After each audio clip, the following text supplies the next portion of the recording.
Okay, let's hope I'm back on. I'm just gonna check to make sure that I'm on Facebook. 1 second here. I'm just gonna go check.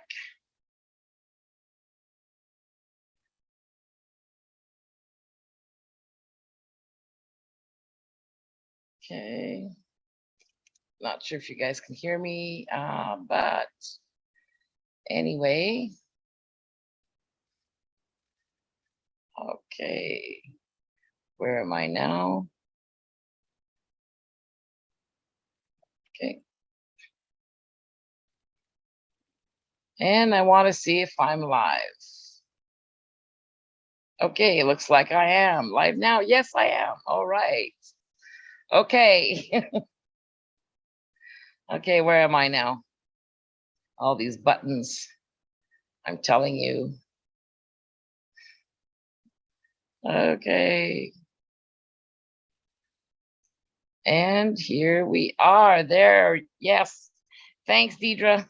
And Bikes and Sales, Jamie, Charlene, Brenda, Jesse. Hello, everybody. So anyways, hopefully I won't take too long. I know it's getting late. It's 10:30 here in Eastern Canada, Toronto area. Please forgive my hair. I was kind of putting my hands through it all a while ago, trying to get going with this here. Okay, so anyways, welcome everybody, and we have some great news for you. And I'm going to start with that. I didn't start with that a while ago. And the great news is that Rhonda was working hard, and we were invited to a meeting last night with James Top and 6 other groups who were there. And what they've done is they created a coalition of groups together so that we can move on to solutions. Because as far as they were concerned, doing marches and screaming freedom, freedom, whatever, is not working. And it never does anyways. However, it does open up the eyes of people who see this. So it does help in a way. But right now, legally, it doesn't. So we were able to officially join them last night. We're going to be sending them our logos, and they will be sending us theirs. And it's going to be the Canadian Citizens Coalition. And these are the 8 groups together. And that entails, I named some of them a while ago. What did I do? My papers here. Okay, and this is, of course, James Top's Canada Marches, and the other group is Taking Back Our Freedom, Vaccine Choice Canada, Police on Guard, Mounties for Freedom, Veterans for Freedom, and the Canadian Frontline Nurses. And that's who we're going to be in coalition with. So hopefully we'll be able to really pass to solutions-based, how can I say, ideas and, other things that everybody can do together. But right now with us, the Power Shift to Freedom is important, as well as James's March. So we're going to be looking for Indigenous nations to meet with James and Canadian citizens along the way, because he's going to start at the east end of Canada and then walk his way back to Ottawa. Okay, so that he can actually have made the trip right across Canada. So he was explaining this last night. So it was really nice to be in the meeting with him. And so they have to raise funds for that as well.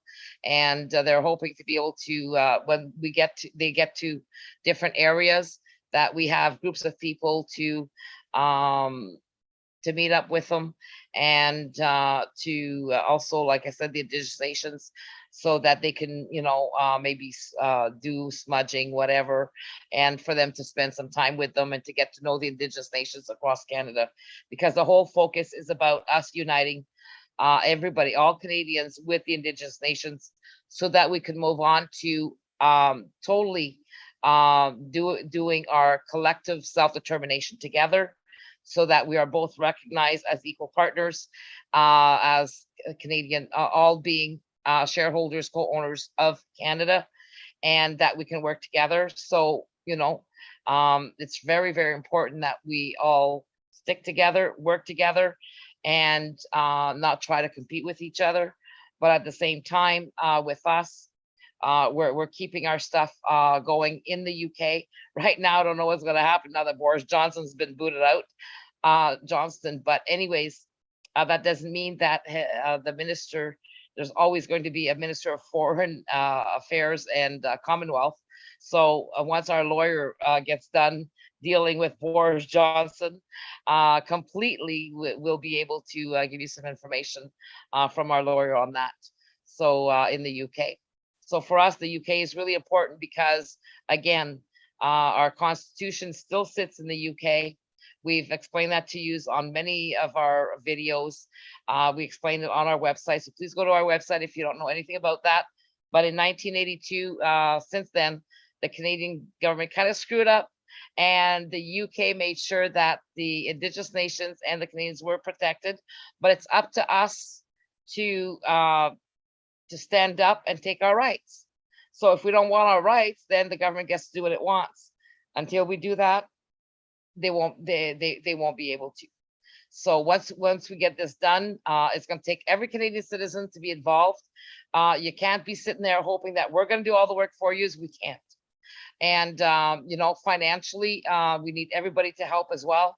It's everybody's responsibility as a Canadian citizen to make this work, an Indigenous person on both sides, because we're all going to lose this country.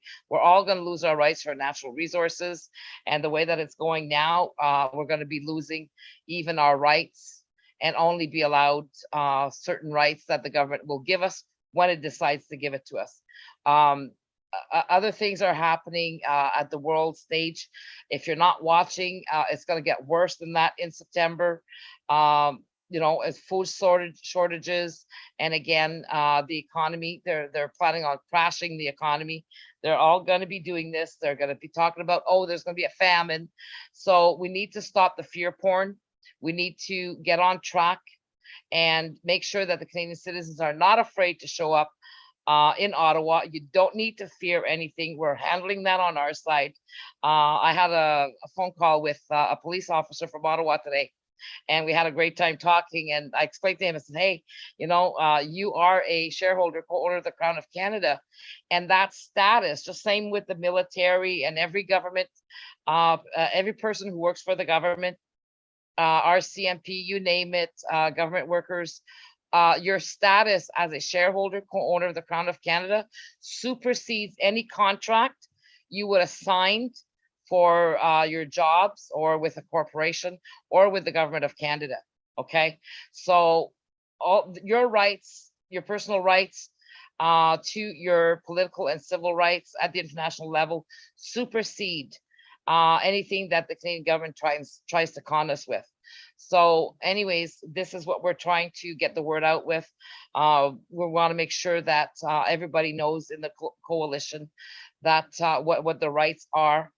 And what we're going to be sharing with you this evening is another document in regards to the World Health Organization. And I've been saying this for a while. The World Health Organization does not supersede our human rights. Okay, whatever they sign over there will not jump over our human rights.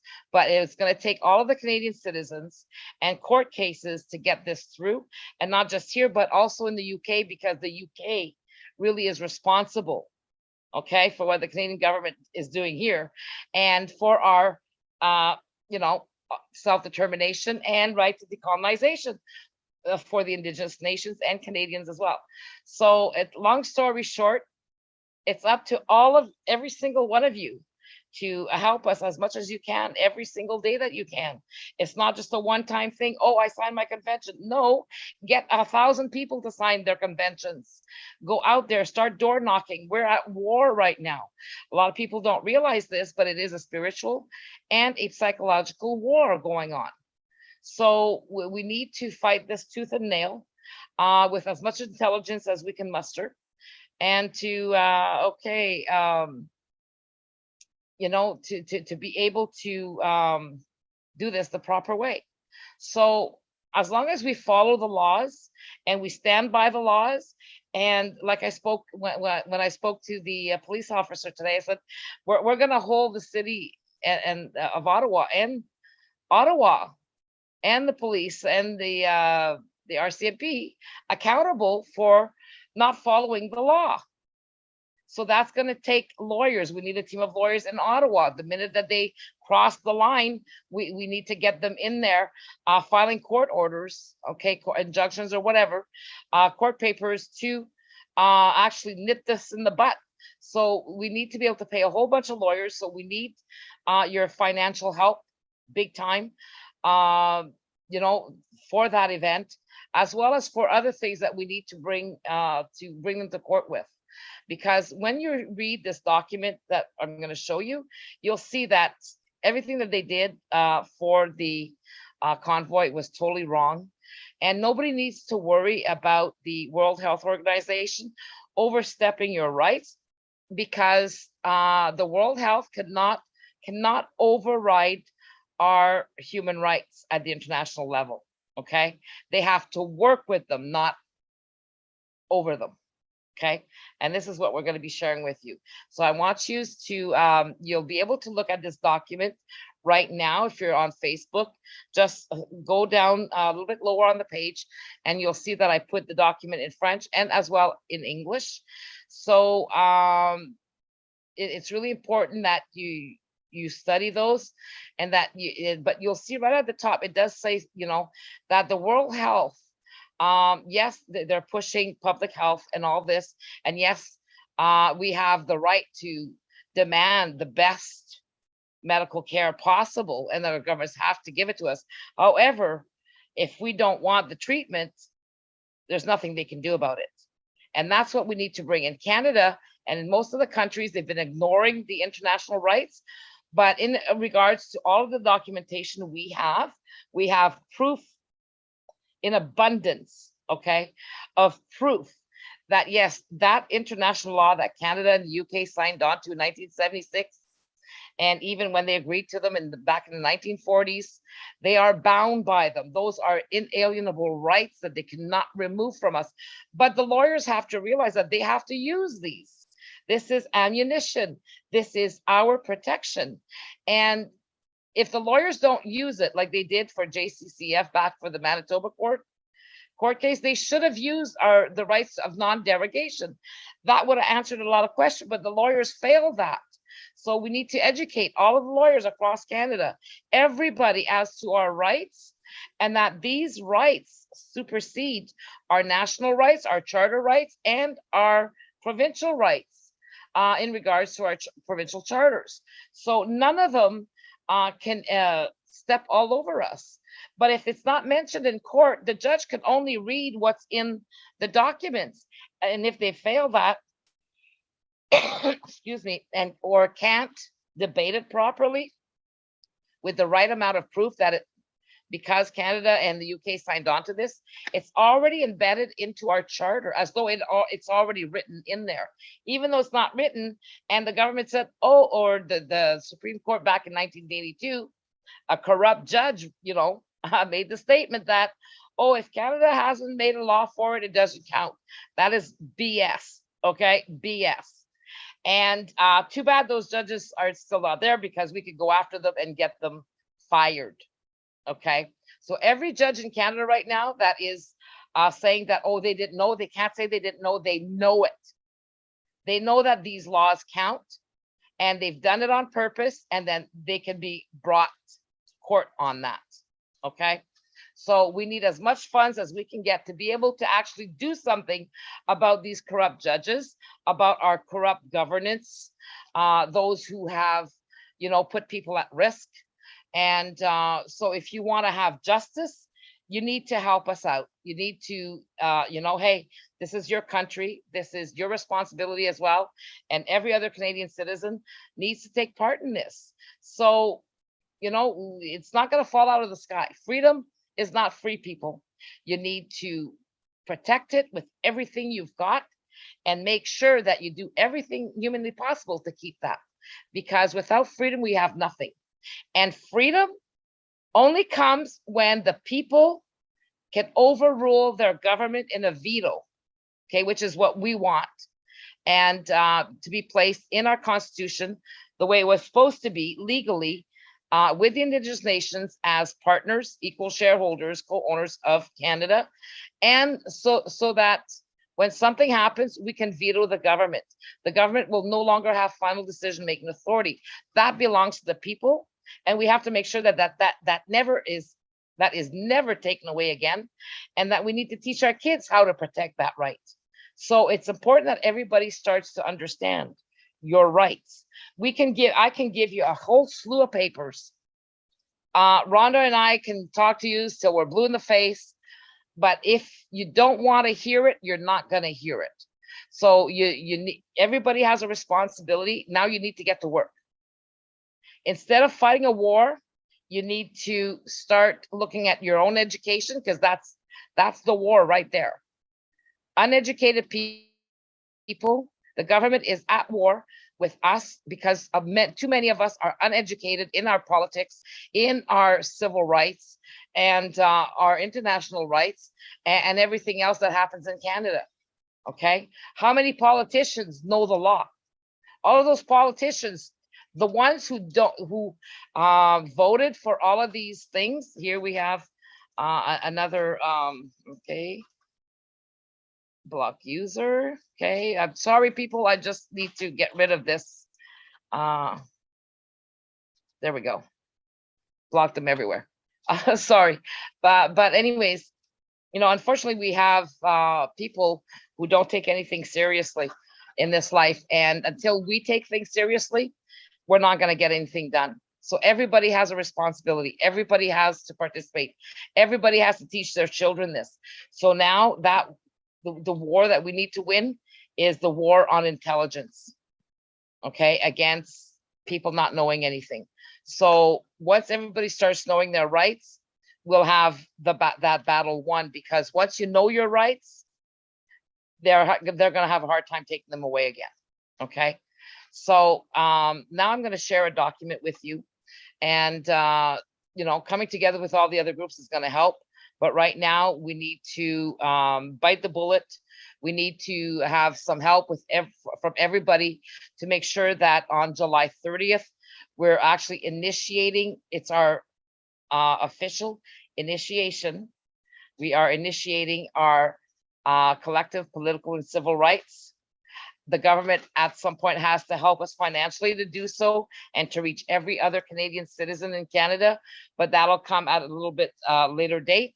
But we need to start somewhere physically to do this, and that's July 30th at Parliament Hill, or anywhere you need to be able to get all your friends and gather somewhere in your cities, take live stream photos or photos and live stream videos, so that we can put everything together, so that the world stage knows that it's going to be, so hopefully even bigger than the convoy, that people across Canada want their rights, want to have the final decision-making authority over our governments, so that our city mayors, our provincial leaders, and our federal cabinet ministers and everybody else cannot overrule us again. Okay. So we need to be able to work with them in a working partnership, but at the same time, they can no longer have final decision-making authority over Canadian citizens or the Indigenous nations because of what's been happening. And if you want your freedom, well, this is what you need to do. Screaming freedom is not going to happen because you're just screaming it, or you're waving a flag, or you're a sign. It ain't gonna happen. Okay, you need to put in that action. Everybody needs to put in that action. So hopefully we'll be able to get that done, and it all depends on you. I know it's short notice, but we've been talking about this for months. We've been talking about this for years, and it's time to take action. At least, it's the only hope in hell we have. The only hope in hell we have. So it's up to you to stand up and to help us in every which way you can to help use. Okay. So we need your help so that we can help everybody and that we can keep doing what we're doing and to make sure that everybody's protected with their rights and everything else, and to let corporations again and the governments and the city mayors and everybody else, we're going to have to go and do some education to all the mayor's offices and say, hey, now you need to sit down, because if you don't know the people's rights, we're going to tell you what they are. So again, we need to teach them whether they like it or not. Same with the police officers, same with the military, same with everybody else who is, or in the corporations as well. Okay, the corporations need to understand that just because the government gives you a right to do something doesn't mean you have the right to do it, and that those corporations could be sued. Okay, so as long as we stick together, we can get this done, and it's up to the corporations to stand with the people, and they need to make a decision as well. They either stand with the people or they stand with a corrupt governance.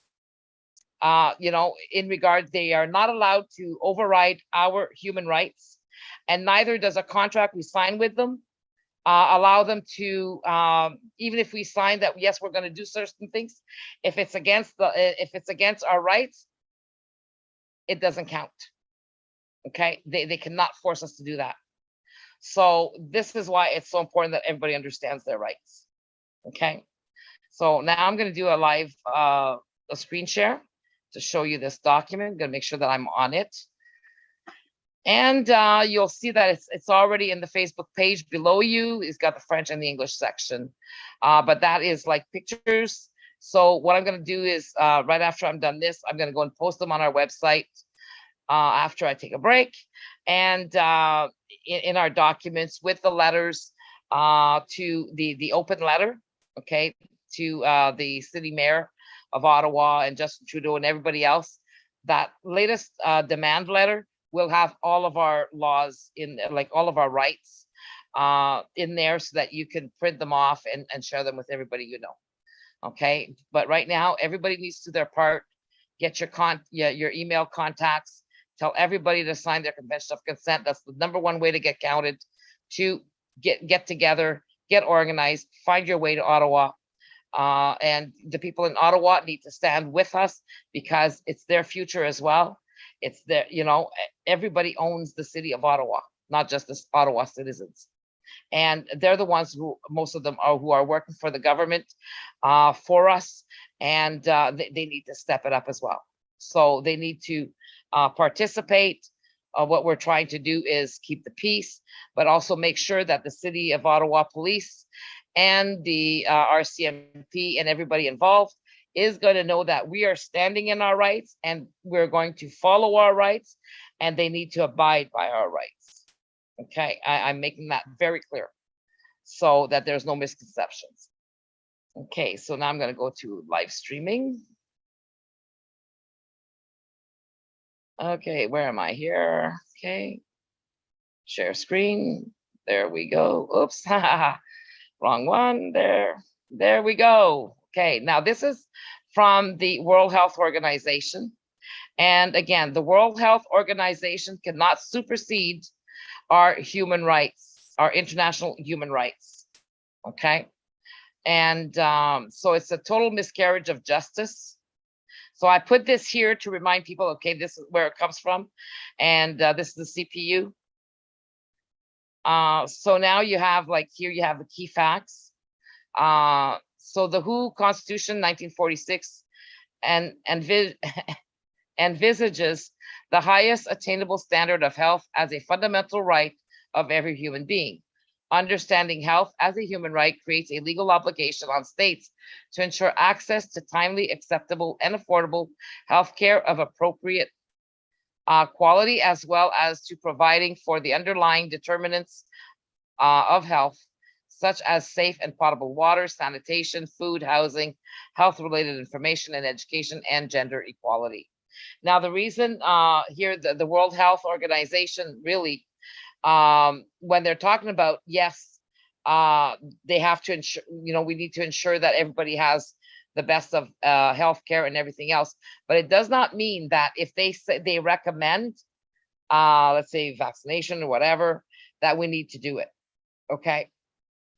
You have the right to refuse, and they know this. But what happened is our governments took advantage of our stupidity, and this is why this war that they have against us on our stupidity, you know, really we need to turn things around and show them we're not so stupid after all. Okay. So understanding health as a human right creates a legal obligation. Okay, I've already read that. Sorry. A state's obligation to support the right to health, including through the allocation of maximum available resources to progressively realize this goal, is reviewed through various international human rights mechanisms, such as the Universal Periodic Review or the Committee on Economic, Social, and Cultural Rights. In many cases, the right to health has been adopted into domestic law or constitutional law. And that's exactly the same thing as our human rights. But the health part of it cannot override all of our other rights. Okay. Now, a rights-based approach to health requires that health policy and programs must prioritize the needs to those furthest behind, first towards greater equity, a principle that has been echoed in the recently adopted 2030 Agenda for Sustainable Development and Universal Health Coverage. So we all know that we need to beware of this Agenda 2030. We need to make sure that we understand what they're doing and to stop them if they're doing something they should not be doing. So our job as Canadian citizens is to stop them in their tracks the minute they take a foot instead of an inch. So, and the minute they take an inch, we need to sound the alarms, and then, you know, because we can't wait till it's too late. So a rights-based approach to health requires that health policy programs must prioritize the needs of those furthest behind first. Okay, read that as well. Now, the right to health must be enjoyed without discrimination on the grounds of race, age, ethnicity, or on any other status. Non-discrimination and equality require states to take steps to redress any discriminatory law, practice, or policy. Now, they did this, okay, with the non-vaccinated. So this here was illegal. So this whole document here, if taken to court, along with the other 18 pages in regards to our rights to protest and our international rights, would have a lot of Canadian people locked up, judges, government officials, the Bar Association, public health, all behind bars. Okay, that's how bad it got. So the only ones who can enforce this is we the people. If we do not force an enforcement of this, we will lose this battle. Okay. So another feature of rights-based approaches is meaningful participation. Participation means ensuring that national stakeholders, including non-state actors such as non-governmental organizations, this here means corporations, people. Non-governmental organizations means corporations. It doesn't mean that they're all not-for-profits, okay? It does not mean that. Okay, so that they are meaningfully involved in all phases of programming, assessment, analysis, planning, implementation, monitoring, and evaluation. Now, the right to the highest attainable standard of health implies a clear set of legal obligations on states to ensure the appropriate conditions for the enjoyment of health for all people without discrimination. Okay. So even if we said no, then the government has discriminated, and also all of the corporations have discriminated against the people that they forced, you know, in order to keep their jobs, to wear the masks and so and whatnot. They had no rights to do that in regards to our own personal rights. There's a way of winning this battle, and it's by being intelligent, by strategizing, and by everybody knowing their rights. Okay, that I can't stress that enough. Now, the right to health is one of a set of internationally agreed human rights standards, and is inseparable or indivisible for these other rights, from these other rights. This means achieving the right to health is both central to and dependent upon the realization of other human rights to food, housing, work, education, information, and participation. So it's all subject to that. And so here, what I want you to really take away is that even though we're looking at all of this, and at all times we are actually activating our collective political and civil rights, when we are talking about strategy or talking about the law or this stuff here, I'm not a lawyer, none of us are, but at the same time, as long as we're discussing our collective political and civil rights, whether online or together or in our videos, it's all about our political and civil rights. There's nothing that they can stop us from discussing this anywhere and getting together and getting this done. So I want to make sure that you have no fear for Ottawa, July 30th, 31st, and the 1st of August. So please, no fear, okay? As long as you know your rights, there is no fear. So the right to health, as with other rights, includes both freedoms and entitlements. Freedoms include the right to control one's health and body, for example, sexual and reproductive rights. Now here again, okay, this here is genetic non-discrimination. This is not just about genetic non-discrimination. It's also the right not to have our DNA changed by anything they'd be inserting in us. There is a law in Canada where they are not allowed to touch our DNA. If they touch our DNA, it's a criminal offense, big time. So Justin Trudeau should be behind bars, and everybody else that participated with this, just on that fact alone. Okay, so I'm not a lawyer, but holy crap, we're not supposed to do any damage to the human genome, because then the human will no longer be found, will no longer be classified as found in nature by changing the DNA.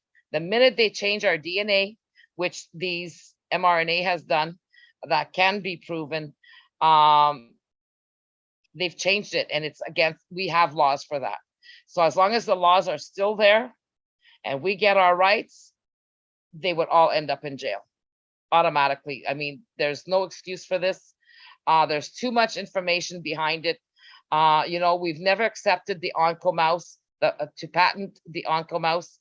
The United States has been trying to get Canada to do so, and we've been in legal battles with them ever since, and it's always comes back to no, because the mice will no longer be, those types of mice will no longer be found in nature.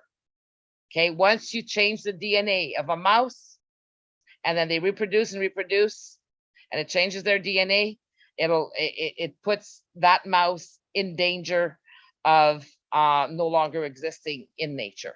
Okay, it becomes a modified mouse, same as modification of humans. So everything that the Canadian government is trying to do right now with transhumanism is deemed illegal. So we need your help to be able to go after them, to stop them. But we can't do that if we don't have fees we don't have legal fees. And if we don't have legal fees, we can't do anything. We can't save our country. We can't help you. We can't do anything. It will not happen on its own. Everyone needs to participate. And it's not just a one-time deal either. It's as long as it takes, we need to keep it up. So we need to keep up this fight for our rights and to protect our children and this country altogether, and the Indigenous nations. So now, entitlements include the right to a system of health protection that gives everyone an equal opportunity to enjoy the highest attainable level of health. Yeah, absolutely. But again, your choice. Now, focus on disadvantaged populations. I couldn't read all this to you, but we're going to go back. I'm just going to go, you can read it on your own. Okay. We know that some people are disadvantaged. Now, violations of human rights and health. Violations or lack of attention to human rights can have serious health consequences. We know how much it really destroyed the population. So ethically and morally, the government totally lost track. They already knew what they were doing, because this was already studied. They already knew that they were not supposed to have lockdowns. They still had lockdowns. They did this deliberately. And they played with people's minds, with our children's minds, with our bodies, with everything that affects us in our daily lives. This is corruption. This is cruel intention, and it was premeditated. Okay, it was premeditated. So this is serious, people. Now, both within the health workforce and between health workers and service users, acts as a powerful barrier to health services and contributes to poor quality care. Everything gets affected. Mental ill health often leads to a denial of dignity and autonomy, including forced treatment or institutionalization, as disregard of individual legal capacity to make decisions. Paradoxically, mental health is still given inadequate attention in public health, in spite of the high levels of violence, poverty, and social exclusion that contribute to worse mental and physical health outcomes for people with mental health disorders. Violation of human rights not only contribute to and exacerbates poor health, but for many, including people with disabilities, indigenous populations, women living with HIV, sex workers, people who use drugs, transgender and intersex people, the healthcare setting presents a risk of heightened exposure to human rights abuses, including coercive or forced treatment and procedures. There you have it, people. Okay, all this is illegal. And this is coming from the World Health Organization. Now, a human rights-based approach to health provides a set of clear principles for setting and evaluating health policy and service delivery, targeting discriminatory practices and unjust power relations that are at the heart of an inequitable health outcomes. In pursuing a rights-based approach, health policy strategies and programs should be designed explicitly to improve the enjoyment of all people to the right to health, with a focus on the furthest behind first. The core principles and standards of a rights-based approach are detailed below. Okay, core principles. Principles in law here in Canada are extremely important because they form the basis of our laws. Okay, so here, accountability. States and other duty bearers are answerable to the observance of human rights. However, there is also a growing movement recognizing the importance of other non-state actors, such as businesses, in the respect and protection of human rights. So the businesses, the corporations have walked all over the people because why? The government said so. Well, hey, if I tell you, okay, here's a gun, I want you to shoot everybody. And then you go and you shoot everybody. Well, you're still at fault because you shot everybody. And for me, well, I gave the order, right? But at the same time, I didn't shoot anybody. It was up to you not to listen. So I'm using that analogy to show you that whoever takes the action is the one responsible, no matter where it came from. Whoever, gave the order, you still did the action. And that's what the whole Nuremberg thing was about as well. Okay. Equality and non-discrimination. The principle of non-discrimination seeks to guarantee that human rights are exercised without discrimination in any kind based on race, color, sex, language, religion, political, and other opinion, national or social origin, property, birth, or other status, such as disability, age, marital and family status, sexual orientation and gender identity, health status, place of residence, economic and social situation. Any discrimination, for example, in access to healthcare, as well as in means and entitlements for achieving this access, is prohibited on the basis of race, color, sex, language, religion, political or other opinion. Political, that's important, or other opinion, national or social origin, property, birth, physical or mental disability, health status, including HIV/AIDS, sexual orientation, and civil, political, social, and other status, which has the intention or effect of impairing the equal enjoyment or exercise of the right to health. The principle of non-discrimination and equality requires WHO to address discrimination in guidance policies and practices such as relating to the distribution and provision of resources and health services. Non-discrimination and equality are key measures required to address the social determinants affecting the enjoyment of the right to health. The same could be said for the enjoyment of not being harassed, discriminated upon, because you're refusing a treatment that you rather rely on your immune system than take something that is untested, that is a trial. And just because somebody says, oh, it's safe, how do you know if you can't even get the list of what's in there? How do you know it's safe when you can't even produce a list of what is in there? And the corporations always keep, the pharmaceuticals always keep some of the information to themselves, and in between, to not divulge their secrets.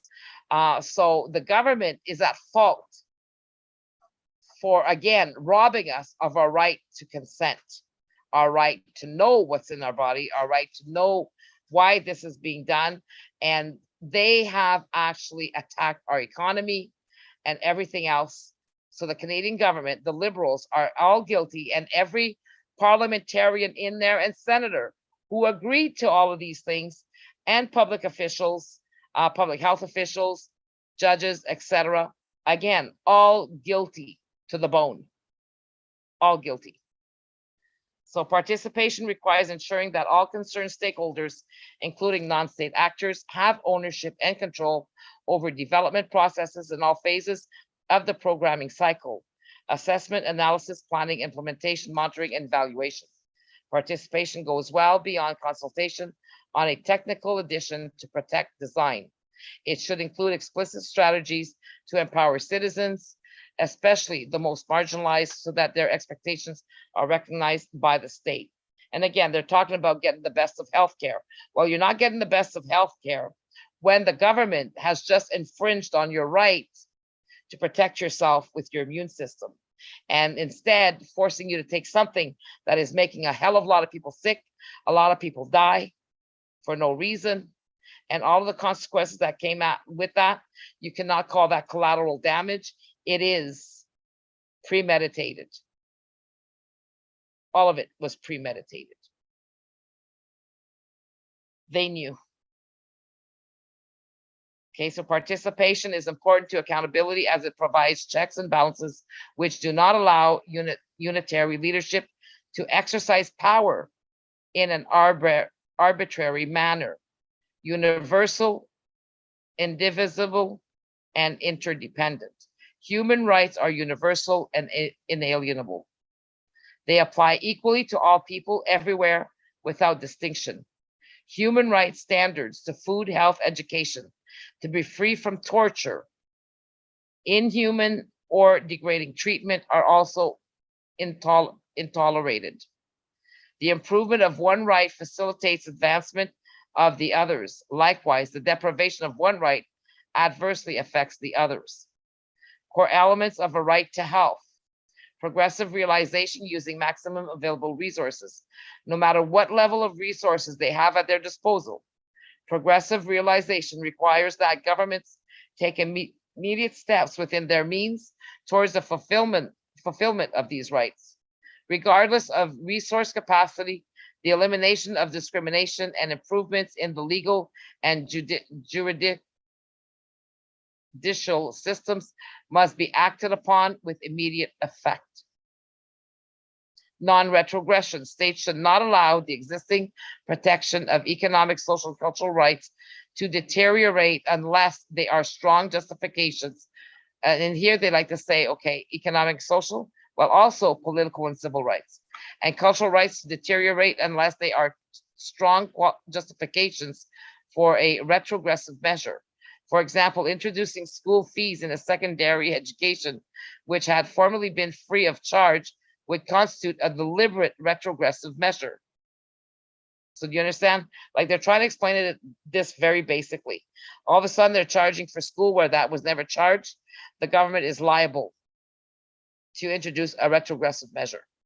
To justify it, a state would have to demonstrate that it adopted the measure only after carefully considering all the options, assessing the impact, and fully using its maximum available resources. None of this was done in regards to the last 2.5 years. And then in regards to our political and civil rights, they have not done that in 1982 or even 1931. So coming back from 1982 and on, the government is liable to be charged with stealing our rights since 1982. Okay, that was a coup d'etat. Core components of the right to health. I'm not a lawyer, but some lawyers might say yes, no, doesn't matter. But as far as I'm concerned, they should be charged. Okay, so don't take my word for it. Would have to ask a lawyer for that. Okay, this is not, again, legal information. It is about discussing our rights and our political rights. And if I had anything to do with it, they would not have the right to discriminate or to do anything without having really assessed everything for it. And I know some things need to be done pretty quick and they don't have time. But right now we live in a day and age that a lot of these things, were already known. So they can't, again, they can't say, oh, well, we didn't know. Well, even with this supposed pandemic, there's enough proof out there that could have every government who used the excuse of the CDC and followed the CDC people should be behind bars. Everybody at NIH should be behind bars, and so on. Okay. And that's just my opinion. Okay, so I'm allowed my political and civil rights opinion. Okay, so that's just a little joke there. So the right to health, Article 12, was defined in General Comment 14 of the Committee on Economic, Social, and Cultural Rights, a committee of independent experts responsible for overseeing adherence to the covenant. The right includes the following core components: availability, refers to the need for a sufficient quantity of functioning public health and healthcare facilities, goods and services, as well as programs for all. What did they do? When they claimed that the hospitals were packed, they allowed everybody to go home, and then they claimed that, oh, they were overwhelmed, but at the same time, half the hospital was empty. So those are the facts, people. Now, availability, okay, did I read that? Okay, availability refers to the need for a sufficient quantity of functioning public health and healthcare facilities, goods and services, as well as programs for all. Now, within the programs for all, this would be, again, making sure that the people, who after we were in lockdown should have had mental health care, the students, who were traumatized at school, the kids who were burnt by putting too much, having to always put the bacteria ointment on them, who had burned skin. All of these things affected everybody. So, it doesn't just end there. So availability can be measured through the analysis of the segregated data to different and multiple stratifiers, including by age, sex, location, and socioeconomic status, and qualitative surveys to understand coverage gaps and health workforce coverage. Now, accessibility, okay, requires that health facilities, goods, and services must be accessible to everyone. Accessibility has 4 overlapping dimensions. Well, what did they do? They took hydroxychloroquine off from the market. Okay, they did a lot of stuff they didn't want anybody to be using. People who needed to be on dialysis no longer were able to get some dialysis half the time and whatnot. So again, there's a lot of things that we need to do. Now, okay, the overlapping dimensions are non-discrimination, physical accessibility, economical accessibility and affordability, information accessibility. Again, information. What does this consist of? Now, assessing accessibility may require analysis of barriers, physical, financial, or otherwise, that exist and how they may affect the most vulnerable, and call for the establishment or application of clear norms and standards in both law and policy to address these barriers, as well as robust monitoring systems and health-related information, and whether this information is reaching all populations. Well, people, all this information, they already knew prior to 2012, okay, when they did, they said that everything that they did in for SARS and H1N1 was unethical, okay, with lockdowns and everything else. So they already knew. And, this is just regurgitation. Now, acceptability relates to respect for medical ethics, culturally appropriate, and sensitivity to gender. Accessibility requires that health facilities, goods, services, and programs are people-centered and cater for the specific needs of diverse populations groups and in accordance with international standards of medical ethics for confidentiality and informed consent. When did you get informed consent? PCR testing should have had informed consent. And you didn't do any of that, okay? So now when we go to the hospitals, whatever they do to us, they will not give us the paperwork. You have to take a picture of it. Since when is that legal? Okay, whatever they do to you, they need to be able to disclose that. The BS of keeping the documents in their files, do not accept it. Walk out. Okay, if they don't let you take a picture of it, walk out, because we can no longer trust any of these charlatans in public health or in our governance right now until we do this cleaning. And for as far as I'm concerned, am I giving you medical advice? Up to you. Okay, I'm not giving anybody medical advice here, but if it was me, again, my opinion, I would walk out. I would not allow you to do that if I was in your shoes. Okay, no sense in putting something in your body that you don't know nothing about. It's time that they learn how to respect the people, how to treat the people, and that their word is not God's word. Okay, they are not God, and they have been playing God. And a lot of people in the healthcare industry right now have been, are being taught now really bad procedures in regards to how to deal with people and whatnot. So, when I think about all of the frontline nurses, I mean, they've been fighting this battle since the beginning of this, and it must be so devastating for all of them to see what's going on in healthcare. So again, we need to be able to decipher for ourselves what is good, what is not good. But if you're wanting justice and you want to be able to do something about it, when you go to the hospital, you will no longer be given any paperwork to be able to get your justice. Okay. So facilities, goods, and services must be scientifically and medically approved. Quality is a key component of universal health coverage and includes the experience as well as the perception of healthcare. Quality health services should be safe, avoiding injuries to people for whom the care is intended, effective, providing evidence-based healthcare services to those who need them, people-centered, providing care that responds to individual preferences, needs, and values. It should be timely, reducing wait times and sometimes harmful delays. It should be equitable, providing care that that does not vary in quality on account of gender, ethnicity, geographic location, or socioeconomic status. It should also be integrated, providing care that makes available the full range of health services throughout the life course. And it should also be efficient, maximizing the benefit of available resources and avoiding waste. So the WHO response, okay? So anyways, I'm gonna keep it there, and you can go and get that. So I'm gonna do the stop share now.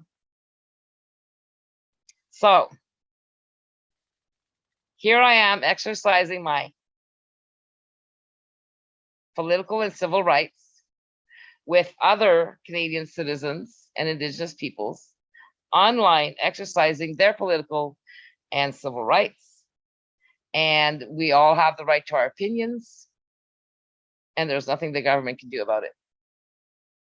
That's the law. Okay? So all of the bogus accusations that they've done against people to try and shut them up or to get something on them, that mischief part, that law is totally bogus, totally ridiculous, and it's too. Do they mean by mischief? Seriously, when you're exercising your political and civil rights, and you can do that when you sleep. Okay, so I'm gonna leave you with like on that note, and again, please make sure that how can I say that you're up on your rights, that you know everything. Don't make the mistake of just claiming your human rights, claim your also your political and civil rights.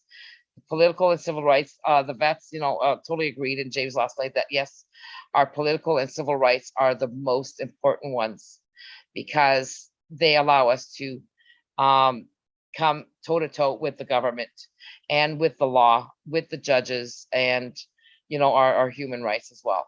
So we no longer need to let them walk all over us. We need to empower ourselves, be empowered, and empower our children and everybody else we know. Okay. So please, again, we're relying on you to help us through this.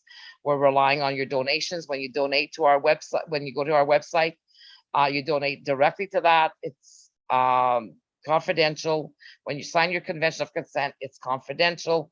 And then I think, I'm not sure, did I show you about the tickets? No, I didn't. So now we're going to show you that we're raffling 2 wampum belts.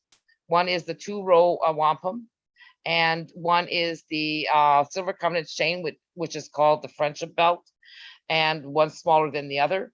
And we've shown you that in our pictures. So I'm going to do another screen share before we go here. And where am I here? Okay, I'm going to go back to Facebook and show you how to purchase tickets for this event, because we're trying to figure out how do we do this. But Ottawa will not, we can't sell anything on the hill. We can't sell anything on the streets in Ottawa, and tickets and stuff like that. So people will be able to sign their convention of consent online. They're not going to be signing it there because that is our event. So anyways, we're going to make sure that that can be done, but they're not allowing petitions or stuff like that. So, but with us, it's a legally binding contract between the citizens, and I'd like to, see what they're going to say about us putting up the computers and being able to sign it online. They can't stop us. We're actually activating our political and civil rights online. Okay, so and that's already been covered in our rights. So it'll be interesting to see what happens in the next couple of weeks. And it's very interesting because the mayor and everybody in Ottawa and the government and everybody else needs to learn their rights. If they're going to try and stop us of our rights, they need to know what our rights are and how they can stop us if they can. Okay. And again, we do this the smart way, and it's the only way to go legally and to make sure that they can't do anything to us. So when you come to our Facebook page, you will come over here. Let's see at the bottom here. I'm going to show you that we've already have some advertising on that. Okay, right here. And you just follow the links, and here see get a chance to win ticket with a donation to the Dare to Dream Power Shift to Freedom weekend. But here is our events, and what it did is it created like 2 events for the same event. So we go to the second one if you want your tickets. This one here is to let us know that you're coming, and then this other one here, you can do the same thing there, but again, it's redundant. So you just click here, and you will go to the page. Okay, and the page is here, if you can see that. And chance to win a ticket. And then all you have to do is go over here, find tickets. Okay, see this thing here? So you click on find tickets, and that will help us pay for all of our expenses and everything that we need for Ottawa. Again, we need everybody to help us because it is our official launch to our political our collective political self-determination, and then we will continue from there.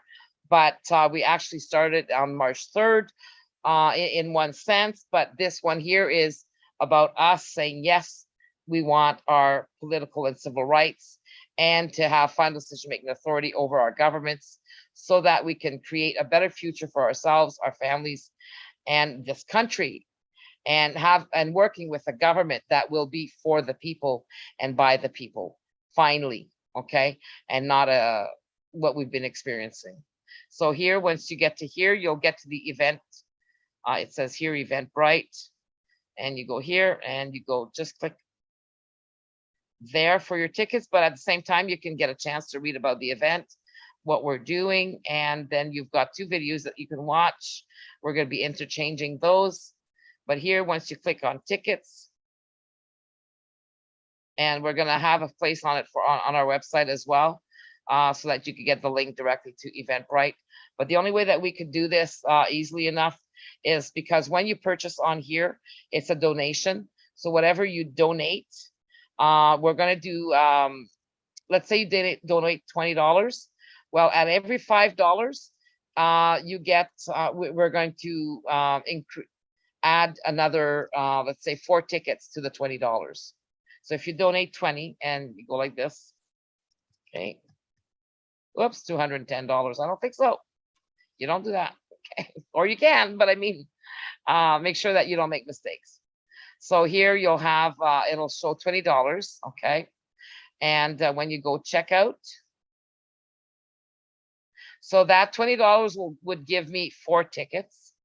And then when you finalize all this and you place your order and you pay, you just put your name and email, and here you can keep being updated. And here we ask for either home phone or cell phone, but we do ask your age to make sure that you're at least 18 years of age. And then the payment method is credit or debit card or PayPal. So here you'll see that Eventbrite adds a fee of 50 cents. So the total is $20.50. So then you place your order. Okay, but here it says, oh, you must accept Eventbrite's terms of service to complete the purchase. So always make sure that you put a check mark here, okay, before it processes. Then you place your order, and you'll get a receipt with your number on there. And if it's $20, then we add your number 4 times. The draw will not happen at on Parliament weekend, or the Power Shift weekend at Parliament, but it'll happen the following month, so that we can have time to do all the tickets up and everything. Okay. So this is how you get a ticket for the 2-row wampum belt. Okay. So you can see them on our pictures. If you go to our photos, you'll see them, but once I have to go and pick them up, but we got them done in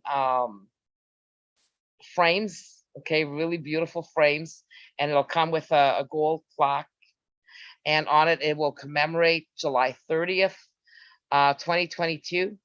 Parliament Hill, our actual official historical, okay, collective self-determination, initiating our collective self-determination with the Indigenous nations. So that'll be a commemorative piece. And those wampums were created by a friend here on Six Nations who's been doing them for ages. And they're identical to what the originals are. But the originals are at the Smithsonian in, I think, in New York.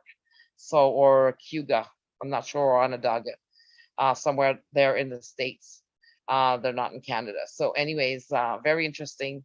So please bear with us. You know, good things are happening, but we need your help continuously, not just a one-time hit. You know, everybody has to keep promoting this, keep pushing this until we get it done. And for as long as it takes, we need to get this done. Okay. So please go to thepowershift.ca, and I will kind of leave you with that. And I'm just trying to find my way around here again. And to see what you're saying here. Okay, so I guess that's it, people, and we'll let you know when we're officially on the website for the Canadian Citizens Coalition, which is all of us working together, all of the main groups working together to bring in complete action, real action this time, and that we apply the solutions, and that's the powershift.ca. It's our initiating our collective political and civil rights, uniting with the Indigenous nations legally, with the help of the international, as well as the UK. And the UK is responsible for what happens here in Canada. So I can't wait to start legally there with our lawyer. It should be any day once he's done all of the reading that we gave him. But in regards to what's been transpiring in Canada, they're responsible for that. So we'll see how the new replacement prime minister for the UK handles this, and to see if actually the Minister of Foreign Affairs remains or if she's leaving, and who's going to be replacing her. But everything can be done within the Parliament as soon as that is done. So please, again, help us any way you can. Just send us an email, contact@thepowershift.ca, in regards to Ottawa and doing power shift parties to get to know your community members and how to organize them in your communities. Please contact Richard at thepowershift.ca. Okay, so time for me to go relax. It's 11:33. I've got a long long night ahead, so bear with us and keep the faith, because this isn't over, and we're not about to give up until we win. Thank you. Bye-bye.